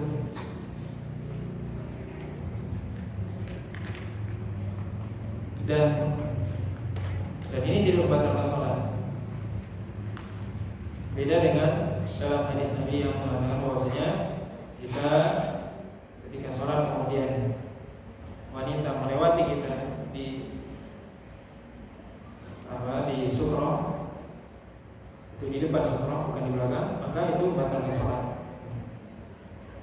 Yang mana tentunya membatalkan ini maknanya berbeda pendapat ulama. Sebagian ulama mengatakan membatal sholatnya dia ulang, sebagian lagi mengatakan pahalanya berkurang. Tapi di sini beda, maksudnya berbeda antara melewati dengan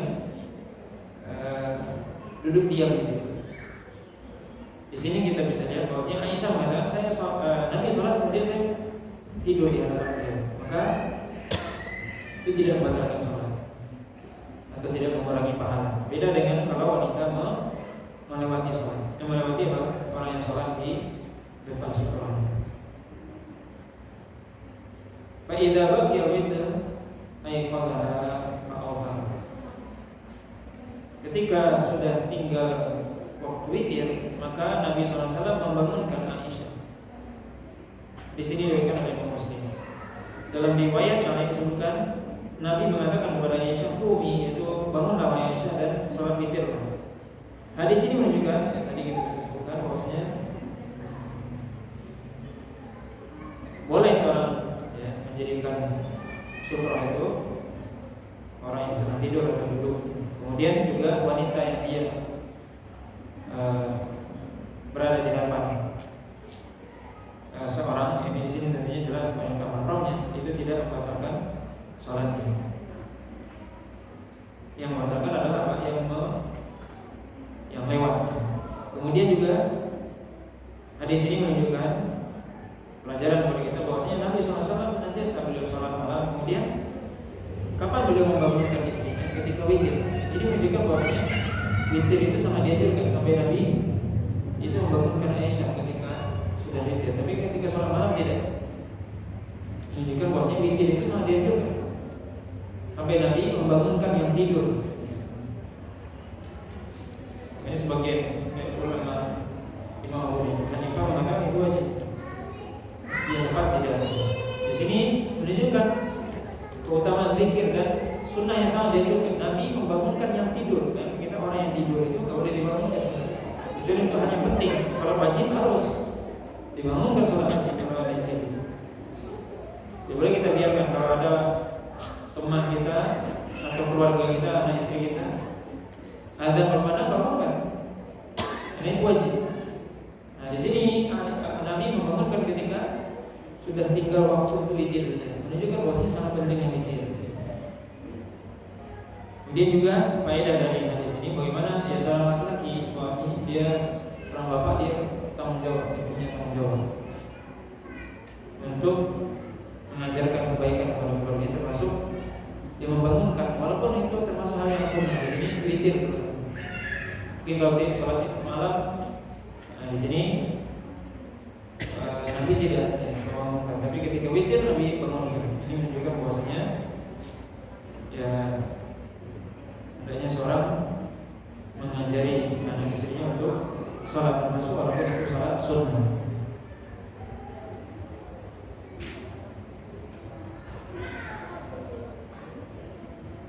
Kemudian hadis selanjutnya dari Abdullah bin Umar radhiyallahu ta'ala anhu, anna Nabi sallallahu alaihi wasallam qala badirus subha bil witir. Rawahu Abu Dawud bi Tirmidzi wa qala haditsun hasanun sahih.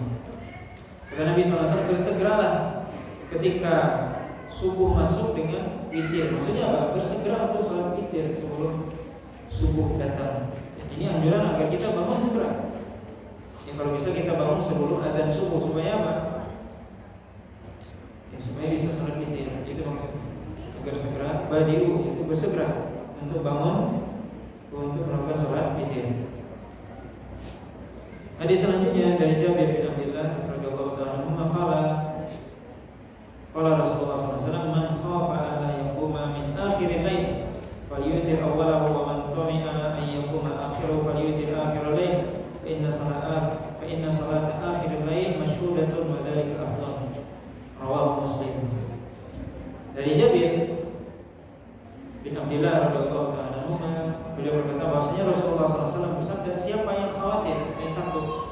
khawatir dia tidak bisa bangun di akhir malam, bukan hanya dia witir di awal malam, tapi siapa yang dia yakin bisa bangun di akhir malam, bukan hanya dia witirnya di akhir malam. Karena sesungguhnya sholat di akhir malam itu masyhudah, disaksikan oleh para malaikat. Wadhalika afdal, dan itulah yang paling utama. Maka hadis ini menunjukkan dianjurkan witir. Kemudian juga kalau kita nggak mampu bangun di akhir malam, maka kita witir sebelum tidur atau witir setelah sholat pagi isya di awal malam boleh. Tapi kalau kita mampu dan yakin insya Allah bisa bangun di akhir malam, maka itu yang utama. Itu sholat witir di akhir malam, dan itu yang paling utama karena disaksikan oleh malaikat, dan ketika itulah Allah SWT turun ke langit dunia. Kemudian bab selanjutnya, bab fadlu salatid duha wa bayani aqalliha wa aktsariha wa awsatiha wal hathu ala muhafadzah 'alaiha. Bab yang menjelaskan tentang keutamaan salat duha dan penjelasan tentang minimalnya dan maksimalnya dan pertengahannya, jumlah rakaatnya maksudnya, dan anjuran untuk menjaga salat duha. Hadis dari Abu Hurairah radhiyallahu ta'ala anhu, qala awsani khalili bi siyami thalathati ayyamin min kulli shahr wa rak'ataini duha wa an utira qabla al-fajr, muttafaqun alaih. Yaitu Abu Hurairah mengatakan, telah berwasiat kepadaku kekasihku yaitu Rasulullah SAW tentang 3 hal, yaitu untuk puasa 3 hari di setiap bulannya, dan sholat 2 rakaat di waktu duha, dan witir sebelum aku tidur. Jadi demikian ada Imam Bukhari dan Muslim. Nah, di sini menunjukkan keutamaan Abu Hurairah. Bagaimana Abu Hurairah orang yang dicintai oleh Nabi SAW. Maka Nabi SAW mewasiatkan kepada beliau 3 hal, dan wasiat ini wasiat kepada kita juga. Pertama, puasa 3 hari setiap bulan. Puasa 3 hari tiap bulan ini boleh ayam bid atau ketika bulan purnama 13, 14, 15 atau selain itu boleh. Yang penting 3 hari setiap bulan, itu kata para ulama. Walaupun yang lebih utama ayam bid, tapi secara umum boleh ya, seorang berpuasa kapan saja di setiap bulan Hijriah, mungkin di awal, di akhir, di tengah. Yang penting 3 hari dalam setiap bulan dia berpuasa. Ini wasiat pertama Nabi. Yang kedua, rakaat duha, yaitu 2 rakaat di waktu duha. Ini itu salat duha. Kemudian witir sebelum tidur, kata Abu Hurairah. Ini 3 wasiat Nabi SAW kepada Abu Hurairah, dan sejatinya adalah wasiat kepada kita bersama.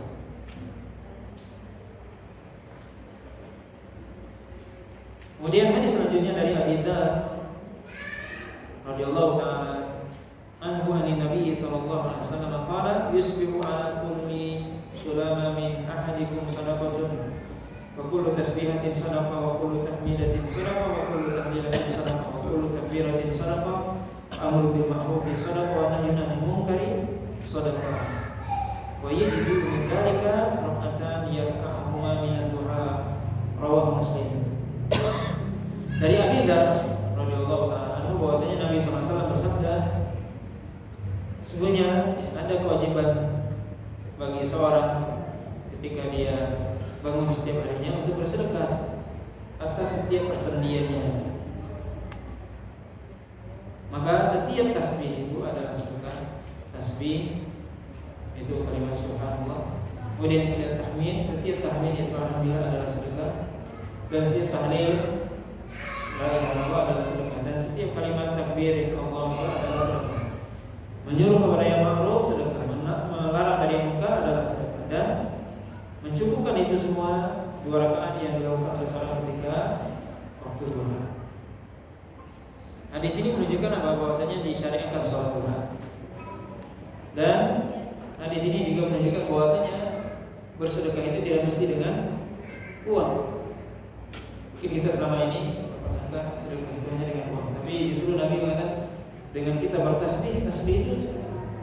Kita bertahmid, tahlil, takbir itu sedekah. Mengajak kepada yang ma'ruf, mencegah dari yang munkar itu sedekah. Bahkan salat duha pun itu ya sedekah. Maka ini keutamaan ya, salat duha dan juga keutamaan kita berzikir kepada Allah Subhanahu wa taala. Kemudian Aisyah radhiyallahu taala mengatakan qalat kana Rasulullah sallallahu alaihi wasallam yusalli duha arba'an wa yazidu ma syaa Allah, rawahu Muslim. Yaitu Aisyah mengatakan Nabi itu melakukan salat duha itu 4 rakaat dan beliau tambah sesuai dengan keinginan beliau. Tadi disebutkan oleh Imam Muslim. Ya, sebagian ulama mengatakan ya salat duha 4 rakaat. Ya tentunya ya minimal 2 rakaat sebagaimana hadis Abu Hurairah. Tapi boleh seorang 4 rakaat atau lebih.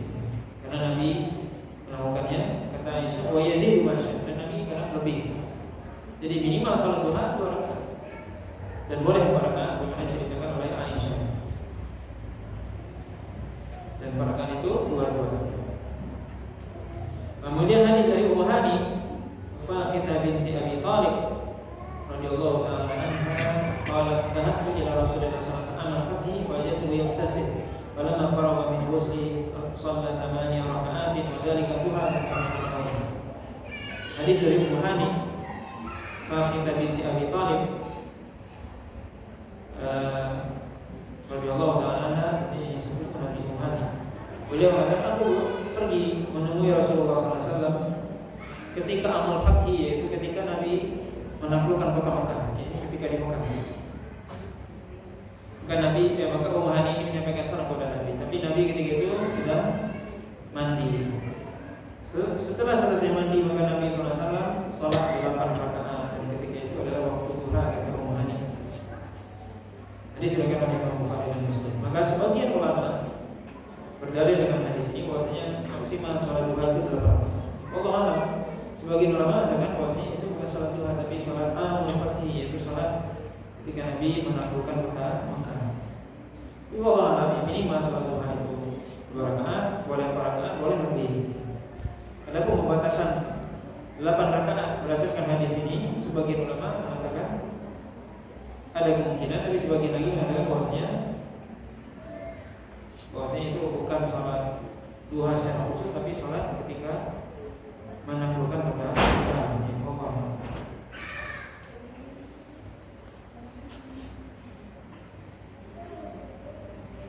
Bab selanjutnya tajwiz sholat duha min irtifa'i syams ila zawaliha. Wal afdal an tusalla inda ishtidadil har wa irtifa'id duha. Bolehnya sholat duha semenjak matahari itu naik. Semenjak matahari naik, bukan terbit, naik. Irtifa artinya naik. Ila zawaliha, sampai matahari itu zawal, condong ke barat, yaitu menjelang masuk waktu zuhur. Wal afdal an tusalliya inda istidadil har. Dan yang paling utama waktunya adalah ketika sangat panas. Hadis dari Zaid bin Arqam radhiyallahu ta'ala annahu ra'a qauman yusalluna min ad-duha faqala ama laqad alimu anna salata fi ghairi hadhihi afdal inna Rasulullah sallallahu alaihi wasallam qala salatul awwabin hina tarmadul fisal. Zaid bin Arqam mengatakan bahwa beliau melihat ada beberapa orang atau suatu kaum yang mereka salat duha. Kata Zaid, tidakkah mereka mengetahui bahwasanya waktu yang lebih utama bukanlah ini? Karena Rasulullah SAW bersabda, "Salatul awabin hina tarmadul fisal." Itu salatul awabin maksudnya salat duha. Awabin artinya orang yang bertobat kepada Allah SWT. Hina tarmadul fisal, ketika fisal itu anak unta yang baru selesai memisah dari ibunya dan tidak menyusui lagi. Itu namanya fisal. Ketika dia sudah merasa kepanasan, itulah waktu yang paling tepat atau yang paling utama. Itu hadis ini menunjukkan keutamaan atau kapan waktu yang paling utama untuk sholat duha. Itu ketika matahari sudah panas. Jadi bukan di awal waktunya, tapi di pertengahan sampai akhir. Itu yang paling utama. Ketika sudah mulai panas, ketika anak unta mulai merasakan kepanasan, maka ketika itulah dianjurkan atau lebih utama melakukan sholat duha. Kemudian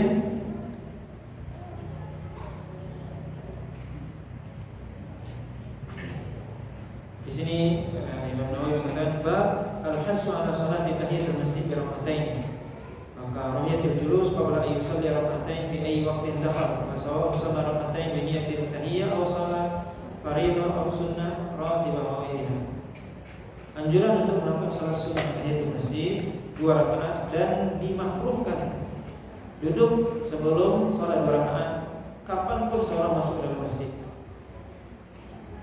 Dan yang penting dia sholat 2 rakaat, baik itu niatnya sholat tahiyatul masjid atau sholat fardu atau sholat sunnah ratibah atau yang lain. Maksudnya apa? Maksudnya kita dianjurkan ketika masuk masjid kapanpun saja untuk sholat 2 rakaat, baik itu kita niatkan sholat sunnah tahiyatul masjid atau sholat sunnah yang lainnya, atau langsung sholat fardu atau sholat sunnah ratibah qabliyah, maka itu dianjurkan. Maka di sini yang dilarang adalah atau yang dimakruhkan adalah langsung masuk dalam masjid tanpa sholat terlebih dahulu. Hadis dari Abu Qatadah radhiyallahu ta'ala anhu qala Rasulullah sallallahu alaihi wasallam idza dakhala ahadukum al-masjid fala yajlis hatta yusalli rak'atain muttafaqun alaih. Dari Abu Qatadah radhiyallahu ta'ala anhu beliau berkata bahwasanya Rasulullah sallallahu alaihi wasallam bersabda, jika salah seorang di antara kalian masuk dalam masjid, maka janganlah dia duduk kecuali dia salat 2 rakaat. Maka ini hadis umum. Jika seorang masuk dalam masjid, kapanpun saja dia masuk dalam masjid, setelah subuh, setelah asar, kapan saja, maka hendaknya dia salat 2 rakaat sebelum duduk, atau tidak duduk kecuali salat 2 rakaat. Baik itu dia niatkan tahiyatul masjid atau dia sunnah ratibah, maka boleh seorang langsung sunnah ratibah, sunnah qabliyah misalnya, maka itu cukup. Kemudian hadis dari Jabir bin Abdullah qala ataitu Nabiy sallallahu alaihi wasallam wa fi masjid faqala shalli rak'atain muttafaqun alaih. Jabir mengatakan saya mendatangi Nabi sallallahu alaihi wasallam ketika beliau di masjid, kemudian beliau mengatakan salat 2 rakaat. Ini Nabi sallallahu alaihi wasallam memerintahkan kepada Jabir ketika beliau mendatangi Rasulullah sallallahu alaihi wasallam di masjid, maka Nabi mengatakan sebelum duduk apa? Salat dulu 2 rakaat.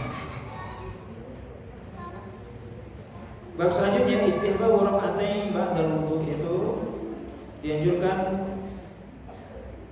salat 2 rakaat setelah wudu atau sunnah wudu.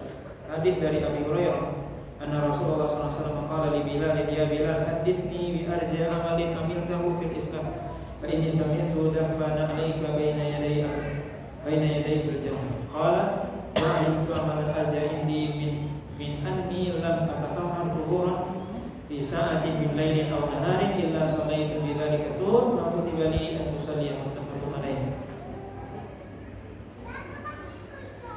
Itu hadis ini dari Abi Hurairah radhiyallahu ta'ala anhu bahwasanya Rasulullah SAW berkata kepada Bilal, wahai Bilal, ceritakan kepadaku dengan satu amalan yang engkau lakukan di dalam Islam, yang engkau berharap amalan itu bisa masukkan dalam surga. Amalan yang paling engkau sukai atau amalan yang menjadi kekhususan. Karena aku mendengar suara sandalmu di surga, katanya. Maka Abu Hurairah menjawab, Bilal menjawab, tidaklah aku melakukan suatu amalan yang lebih aku mengharapkan pahala padanya kecuali ketika aku bersuci kapan pun saja, baik malam ataupun siang, kecuali aku sholat setelah bersuci tersebut berapa rakaat sesuai dengan yang Allah takdirkan ketika itu. Disebutkan oleh Imam Bukhari dan Muslim. Maka faedah dari hadis ini adalah keutamaan Bilal. Dan beliau termasuk orang yang berarti dijamin surga, karena beliau sudah terdengar oleh Nabi suara langkah beliau atau suara sandal beliau di surga. Ini menunjukkan keutamaan Bilal. Beliau masih di dunia, tapi sudah didengar suara langkah beliau di surga. Dan ini tentunya wahyu dari Allah SWT. Tidak mungkin ini dari perkiraan Nabi saja. Dan ini tentunya Allah SWT yang memperdengarkan. Mungkin kalau orang dia berpikir secara akal saja, gimana Bilalnya masih di mana di dunia, gimana cara langkahnya itu, dan gimana Nabi tahu itu langkahnya Bilal? Itu Allah SWT yang beritahu. Jadi nggak ada yang tidak mungkin. Jadi kalau hadis seperti ini harus kita pahami apa yang berbicara adalah iman, bukan akal. Nggak mungkin akal-akalan. Tapi walaupun sebenarnya akal kita juga bisa mengatakan apa? Kalau Allah yang mau, tidak ada yang tidak masuk akal. Tidak ada yang tidak bisa. Oke, ini keutamaan Bilal radhiyallahu ta'ala. Kemudian juga faedah dari hadis ini bahwasanya seorang hanya dia memiliki suatu amalan yang mungkin dia senantiasa menjaga amalan tersebut, yaitu amalan yang dia berharapkan dengan itu dia bisa masuk surga. Maksudnya bagaimana? Di sini Bilal punya keistimewaan sendiri, dan itu Nabi sampai bertanya. Dan ini sunnah takririah juga, bahwasanya Bilal melakukan amalan ini dan sebelumnya Nabi tidak tahu.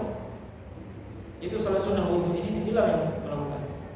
Nabi itu Bilal setiap selesai berwudhu, kemudian beliau sholat berapa rakaat saja, ya tidak mesti 2 rakaat, 2 rakaat sampai. Karena Bilal mengatakan tadi, saya sholat sebanyak yang dituliskan oleh Allah, yaitu sebanyak yang ditakdirkan oleh Allah, semampunya. Maka ini dianjurkan kita memiliki suatu amalan itu rahasia kita dengan Allah SWT sendiri yang tahu. Tapi tentunya amalan yang disyariatkan, bukan amalan yang tidak disyariatkan. Kita punya amalan sendiri yang orang nggak tahu, itu lebih utama. Di sini bilang Nabi sendiri nggak tahu, sampai Nabi bertanya baru Nabi tahu. Maka itu diajarkan para ulama menjelaskan seorang dia memiliki amalan yang dia saja tahu dari Allah SWT, amalan yang khusus, dan itu dia senantiasa lakukan, terus menerus dia lakukan, dan berharap dia. Kenapa? Karena dengan kita nggak tahu lewat perantara amalan apa kita masuk surga. Kalau amalan wajib semua orang sholat 5 waktu, semua orang. Tapi ada seorang itu memiliki amalan khusus yang dia senantiasa melakukan, itu dia jaga, itu terus menerus dia lakukan. Bisa jadi seperti bila dia sholat senantiasa menjaga wudhunya. Jadi beliau menjaga wudhu dan sholat sunnah wudhu. Jadi sini keutamaan juga menjaga wudhu dan sholat sunnah setelah wudhu. Jadi seorang dia suka bersedekah, tiap hari dia bersedekah dan berikan sedekahnya mungkin kepada orang fakir miskin, dan orang itu nggak tahu. Bahkan orang yang dikasih itu nggak tahu, orang yang diberi itu juga nggak tahu. Itu yang lebih utama, itu yang lebih dekat kepada ikhlas. Mungkin seorang yang berpuasa, biasanya juga orang berpuasa itu orang lain nggak tahu, dan itu yang lebih utama. Jadi orang membantu dan sebagainya, macam-macam amalannya. Ini para ulama jelaskan, kalau bisa kita memiliki amalan tersendiri, tidak satu pun orang tahu. Mungkin berzikir macam-macam, dan amalan dalam Islam banyak. Tentunya menyembunyikan amalan itu lebih utama, dan itulah yang lebih dekat pada keikhlasan. Kemudian faedah dari hadis ini juga yaitu dianjurkannya sholat sunnah wudhu.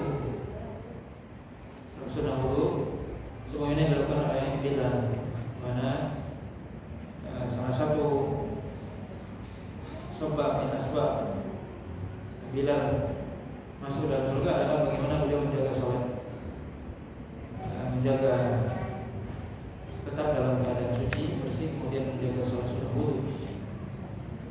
Dan tentunya ya seorang itu masuk dalam surga bukan karena amalan, tapi amalan hanya sebab. Karena amalan manusia tidak mungkin, walaupun kita sholat 24 jam itu tidak bisa membayar nikmat Allah. Kita sholat dari sejak kita bangun sampai tidur lagi, kita sholat aja nggak akan mungkin bisa membayar nikmat Allah. Tapi itu adalah sebab saja. Dan juga bisa kita lihat di sini bagaimana dilihat dari kualitas amal. Yang bahwasanya seorang itu ketika dia beramal dengan amalan yang sihir, dia lebih ikhlas, dan di situ yang Allah SWT melihat dia. Dan bisa jadi itu yang akan menyebabkan dia masuk dalam surga atau mendapatkan rahmat Allah SWT. Nah, di sini juga menunjukkan bahwasanya surga dan neraka itu sudah ada. Surga sudah ada. Ada sebagian orang mengatakan belum ada surga. Nanti Allah ciptakan surga. Sebab kata mereka, kalau surga ada sekarang itu surga kosong, kenapa nganggur dalam surga? Itu akal-akalan.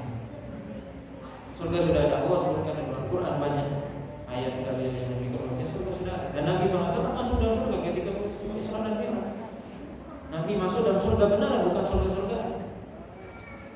Ini yang perlu juga dipahami, karena sebagian orang kadang berpikir hanya akal-akalan.